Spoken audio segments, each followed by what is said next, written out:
Hello everyone, this is Alex the Sudoku and it is Thursday the 27th of August 2020.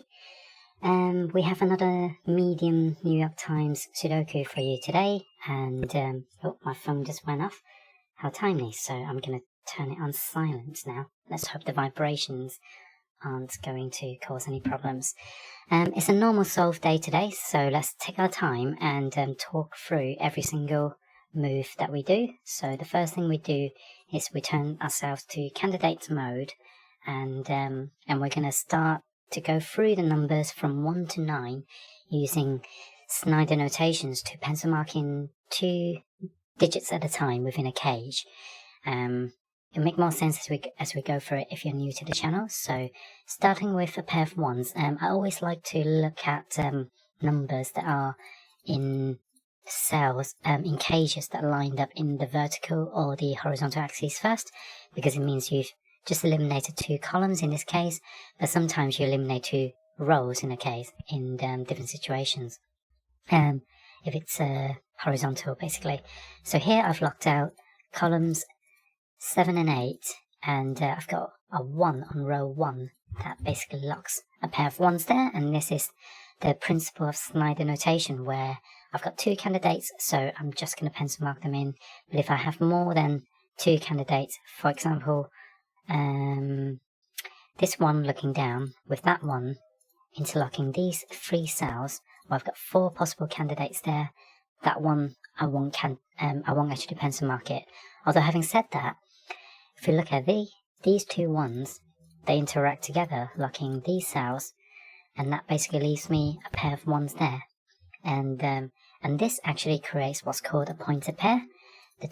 Basically the 1 within this column has to be in these 2 cells because they're locked in this cage now. So therefore I can't have any more ones outside of this cage anymore. So you can basically pretend that you've already got the 1 in this column, and working in tandem with the other one on column 6, we can actually lock another pair of ones and pencil mark them in. So further along, we've got 1 looking over here, but that leaves us 4 possible candidates, so we're not going to pencil mark them in. Similarly, that 1 leaves me with 4 candidates. This leaves me 5 candidates in this cage, so we're going to move on to 2s. So 2s, we've got 2 2s looking together in the same columns of cages. So I've got another 2 here, so that gives us a pair of 2s locked into the middle column, but not in the row number 6. So what else can we do? Well, we've got another pair of 2s there with this 2 and that 2 interacting. So that creates another pointer pair of 2s looking down. So we have another pair of 2s down here. Now we're going to have some magic going on. We've got 2 looking into this cage. That means the 2, if I pencil mark them in, will be in this row. So this is a pointed triple, I guess. So using the same logic, there can't be any 2s within the same row outside this cage, and therefore that 2 cannot be correct at all. So what we do is we erase the pencil marking, and the advantage of Snyder notation is that when you erase a pencil mark, since we're only doing pencil marks in a pair of 2s, if you erase one, the other must be correct. So that gives us a confirmed 2. But normally, I won't actually pencil mark in these 2s because, again, under the strict rule of Snyder notation, we don't pencil mark them in if they're in 3s because it can create confusion later on. If we look down this column later on, erase a pencil marking, it would be easy to jump to the conclusion that you've unlocked a 2, but you actually be left with 2 2s basically. That can kind of like break up the routine a little bit and potentially confuse you a little bit. So we're not going to do that. So with that in mind, I'm going to scan around. I can't see any more 2s, so I'm going to jump to 3s. So these 2 3s interact. Actually, these 2 3s interact with that 3. So these cells are all out of play, leaving us a confirmed 3 over there. So let's immediately look across these 2 3s, sandwiching another pair of 3s in this row, but we've got 1 on a column looking into that cell, so we've got another confirmed 3. And these 2 3s look downwards, locking a 3 in in this column, and I've got a 3 looking into that cell, so 3's in here. So using that kind of logic, we can deduce another 3 up here because of these two 3's locking the 4 cells and a 3 locking that column. So we now have another pair of 3's in the same kind of axis. Looking down, it looks into one of these 2 cells, but that 3 locks that cell, so that's a 3. So now this 3 sees the pencil marking, so erase it, locks another 3 in, and we've just done all the 3's in one go, so that's pretty successful.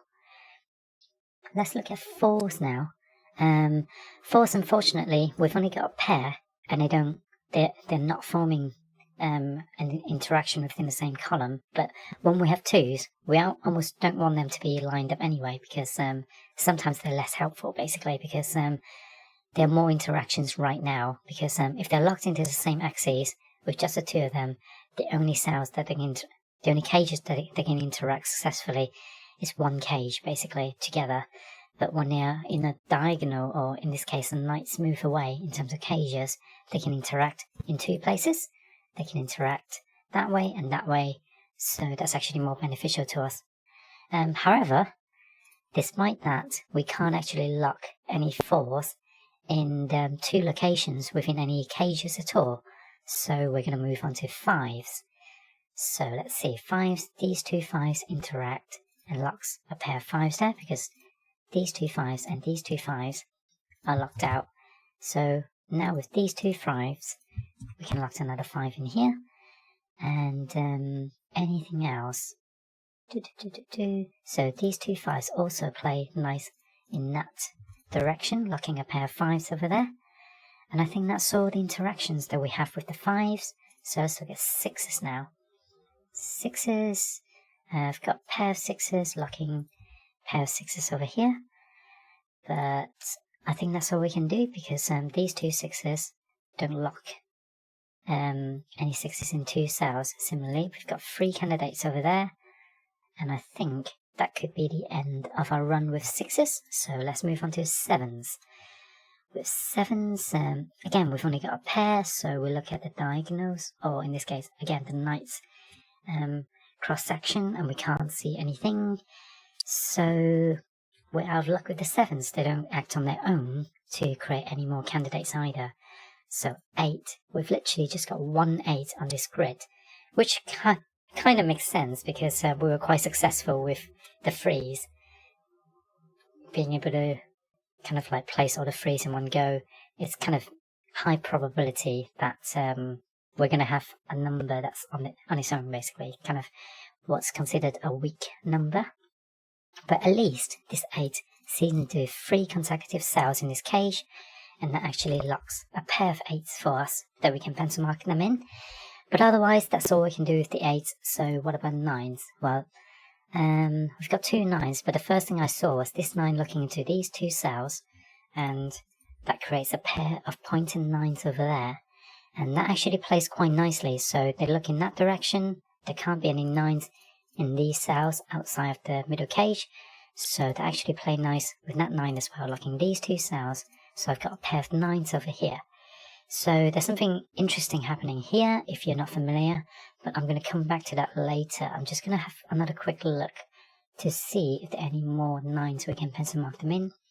Not that I can see, so let's talk about what's happening in these 2 cells.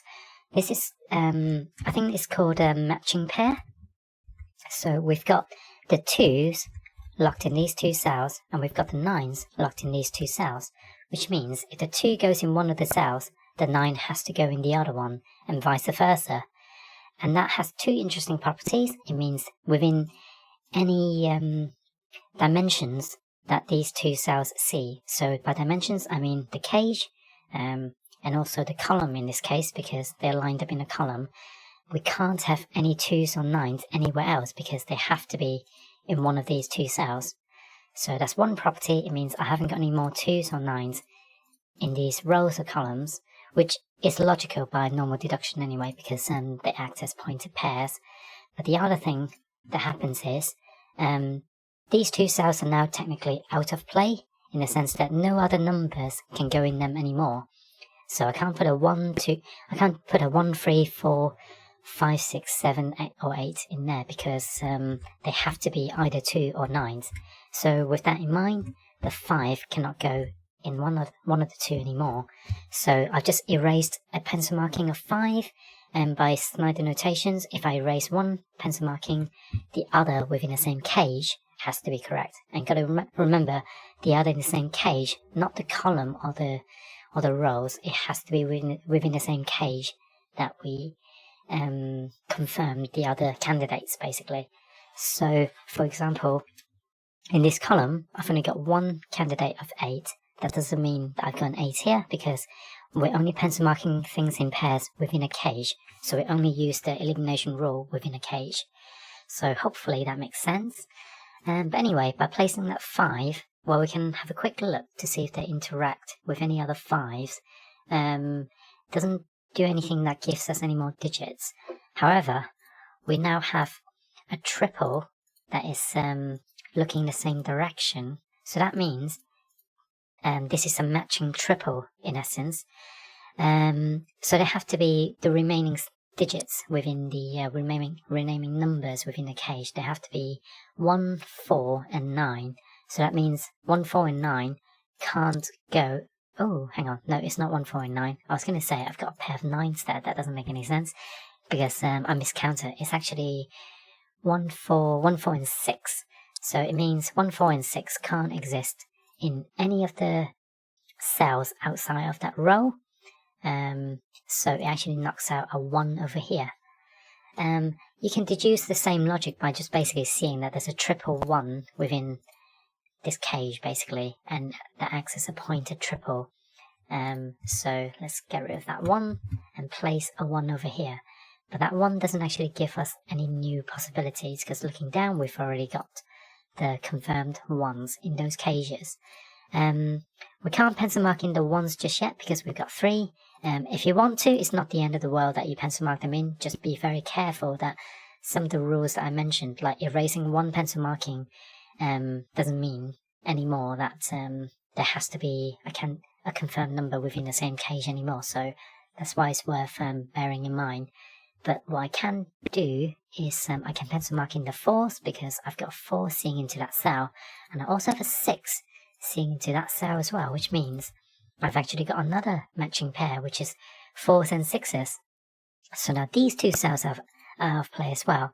So any digits in a dimension of the row cannot have the 4 or 6 outside anymore, and in essence that has to be a 1 now. But the other way of looking at it is these 4 cells are all part of a matching pair. Therefore, the only cell that is in play within this cage is this cell over here, and it's whatever digit that is in any of the pencil markings, basically. So this has to be the 1 now. So I want to kind of visit the other rule as well, but before I do, let's look at the 1s. Well, that 1 looks into these cells, and that 1 looks into that. So that gives us a pointed pair of 1s there, and it further works with that 1 to lock a pair of 1s in here, and I've got a 1 over here. So that's another confirmed 1, and it sees a pencil marking, erases it, locks a 1 in the other location within the cage, takes out a 6, so pushes the 6 into the other cell, basically. So we've just created a bit of a chain reaction there, allowing us to mark in 2 1s and a 6. And this 6 also looks up with that 6, that locks another 6 in here. So there's further interaction going on. And the chain doesn't stop there either, because it now looks into these 2 cells, along with that 6, seeing that cell, which locks another pair of 6s there, and creating another matching pair of 1s and 6s. So I'm going to ignore the matching pair in this case, and just focusing on the pointed pair of 6s. I can't have a 6 up here anymore, so therefore this has to be a 4, and the other cell has to be a 6, because whenever you have a matching pair, if one goes in one of the cells, the other has to go in the other cell, basically. So I can continue on this chain, probably. So these 2 6s form a relationship, locking a 6 in that row, and I've got a 6 seeing into that cell, so we can actually pencil mark those in. But what I am going to do is talk about what else matching pairs do as well. So in this column, we've already established an extra number on this column. But the other thing to bear in mind is the 2 and 9s are now out of play along the column as well, which means there can't be any 2s or 9s in these cells, and it means whatever is remaining, basically only the remaining cells are in play, so to speak, on this column basically. So I've got 3 cells left. There has to be 3 digits left in these cells basically. So in this case we're not going to tackle it because there are plenty more we can do within the grid. But sometimes that is useful logic, especially in hard Sudokus, that creates an area that I would consider weak, a triple. So I would actually look at this and think, well, these can't be 2s or 9s, so therefore they have to be 5, 8, 5, 7, and 8. And I'll be looking for, I can see a 5 over there, so that locks the 5 in those cells. Unfortunately, we can't see any 7s or 8s, so we can't resolve this triple yet. But in some instances, we can actually resolve that. So let's have a sip of water first. Let's hope that doesn't come across on the mic, but if it does, I hope it's reminiscent of ASMRs. Anyway, we confirmed the 4 and 6s early on in here, so it does 2 things. It matches, it works with that 4 and locks a 4 up here. The other thing is, it also works with that 4 and locks a 4 over here as well. So we've just created 2 branches of possibilities. And in fact, these 2 new 4s that we confirmed also work in tandem, locking these 2 cells away from 4s. So we've got another 4 down here. Let's see, these 2 4s works with that 4, locking a pair of 4s down here. And these 2 4s work together with that 4, locking a pair of 4s over here. So we've got a little bit more happening. So the next thing is probably to look at this cell in this column. We've only got 1 cell left. We've got 1 pencil marking, and assuming that our pencil marking is still correct. Sometimes you may forget to erase pencil markings, and so it's always worth checking. But we basically have a pencil marking of 8, so if that's correct, 8 is the only candidate left that's missing out on this column. But as good practice, it's worth having a look, and I can't see any 8s, so I can confirm that this is indeed an 8. Don't panic if you forget to do that sometimes. It still happens to me sometimes, and in fact, when I did today's hard Sudoku, I forgot to erase a pencil marking, and then I jumped to the conclusion with pencil markings in when I think I put a 5 or something, or an 8 into a column that already has an 8, basically. So just don't panic. It's still okay a lot of times. You just need to rewind yourself and basically, when you spot the mistake, just undo it, basically. But it's a good habit to basically check before you place. So this 8, what does it do? It works with that 8, although, to be fair, the 8s, yeah, we already know there's only, the 8s have to go in that column because I suppose it is working in tandem with these 2 8s. But basically, even with just that 8 alone, we could have pencil marking those 2 8s. So since the 2 8s are in a column, they don't really form any relationship going in the other direction, so we're going to leave that alone for now. But the next thing that's worth looking at are probably the weak areas now. I mean, we can go around the board and start doing more pencil marking in based on 1s, 2s, 3s, and all the way up to 9s. But the board is actually looking very, very, I don't know, populated, I guess. Yeah, that's probably the best word for it. It's probably worth looking at the weaker areas on the grid. So weaker areas, and what I mean by that are areas where in a single dimension, so either a cage, row, column, or row, only have 2 candidates left, 2 cells left that are unconfirmed. So in this case, I'm missing 7 and 8. So I can actually resolve that because this cell sees a 7, therefore it can't be the 7, and it must be the 8. And that resolves these 2. But the other thing is, just want to kind of make a note, since I noticed it on this row, whilst the 2 and 9 are out of play, in this dimension, the column, it's not actually out of play in the horizontal dimension, in the sense that the 2s and we can have 2s and 9s in the remaining cells. So just got to bear that in mind, because the pointed pair of 2s and 9s are going downwards in a column, not horizontally. Although that said, no other numbers can still go into that cell, so in that sense it's still out of play. But just make sure that you don't assume that you're only looking for 2 numbers. We're actually looking for 3 separate numbers in this instance. You're going to come across them more often in hard Sudokus, but I thought this is a good opportunity to actually demonstrate it. So we're actually looking for 2, 8 and 9 on this row, rather than just two numbers, basically, because the 2s and 9s are still in play. However, having said that, well, we've got a 2 here, and we've got a pointed pair of 9s, well, because we see a 9 here, so that means this cell is actually an 8. Although actually, I suppose if we look at a column, we also would have resolved the 8 and 7s anyway, so let's place those in. So 8 and 7 here. So this cell has to be a 2 or 9, because that 2 and 9 are still in play, just not the cell that forms a pair, basically. Have we got any other weak areas? Well, we've got one here. And assuming the pencil marking is correct, there has to be an 8 in this row. What else is missing? We're missing a 1, 2, 3, 4, 5. We're missing a 7. So unfortunately, we can't see a 7 or an 8 in either of the cages or columns.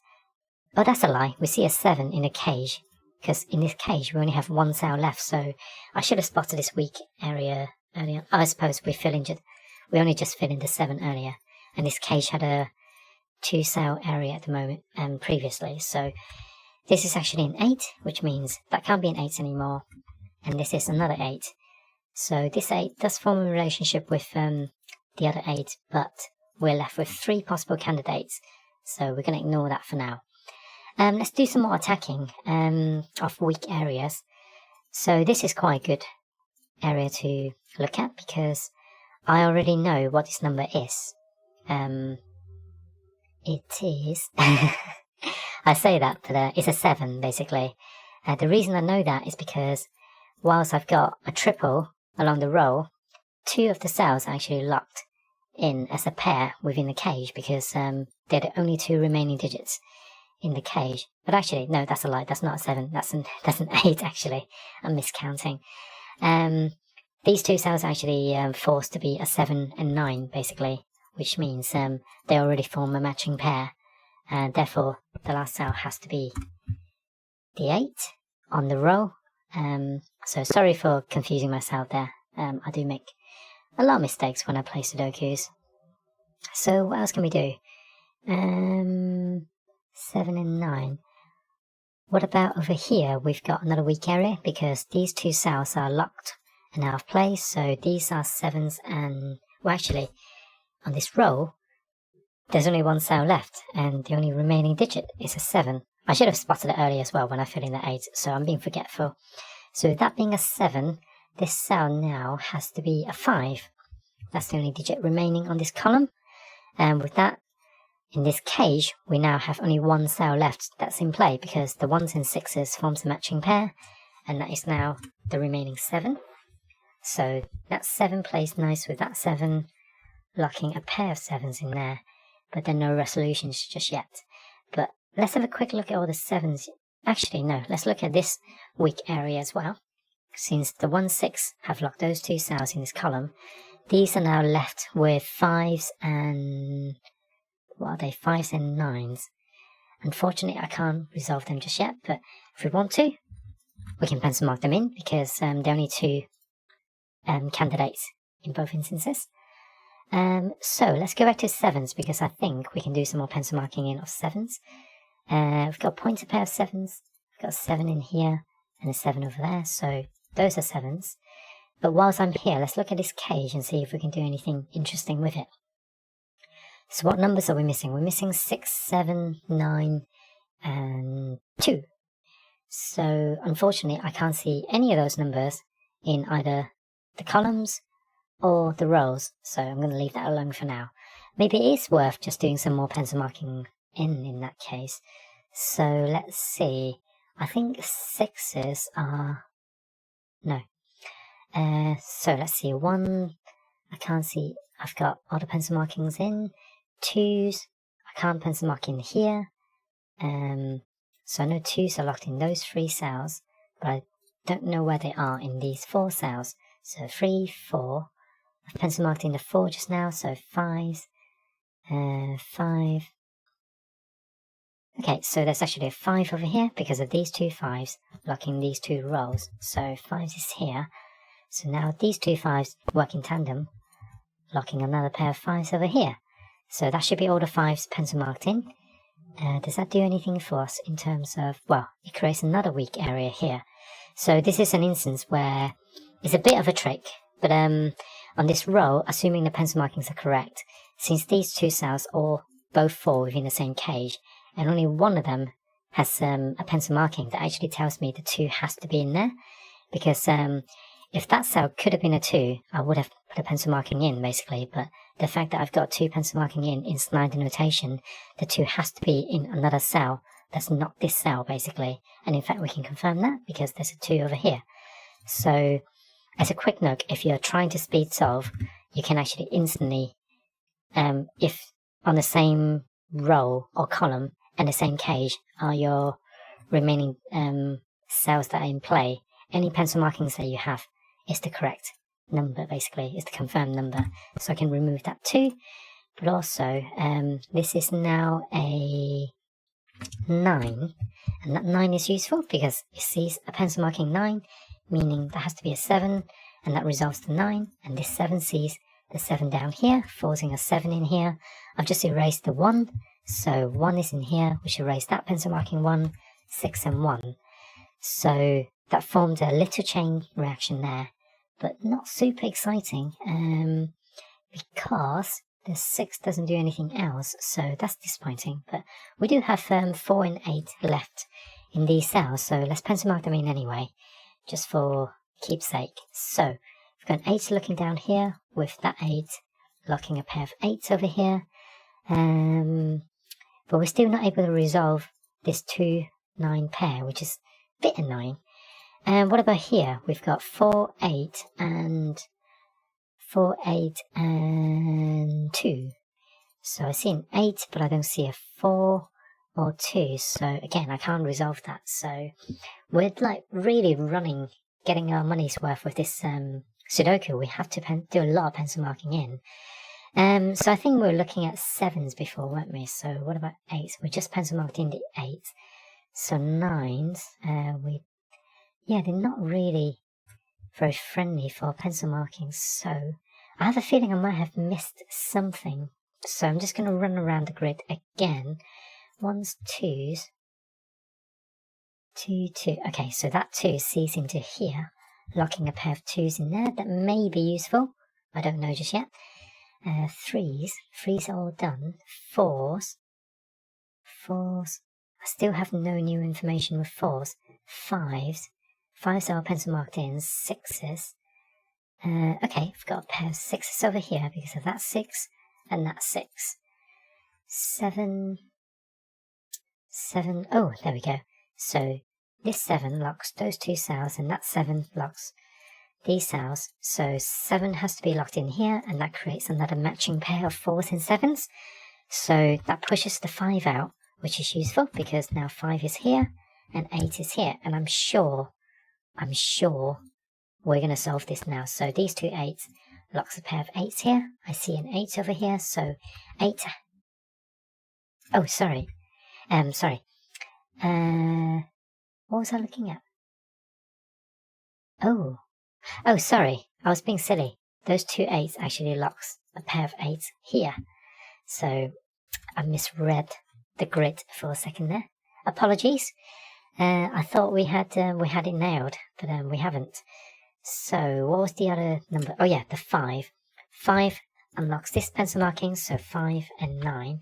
So as you can see, I'm not a very good Sudoku player by any means at all, but I make a lot of mistakes, especially when I'm talking, I think.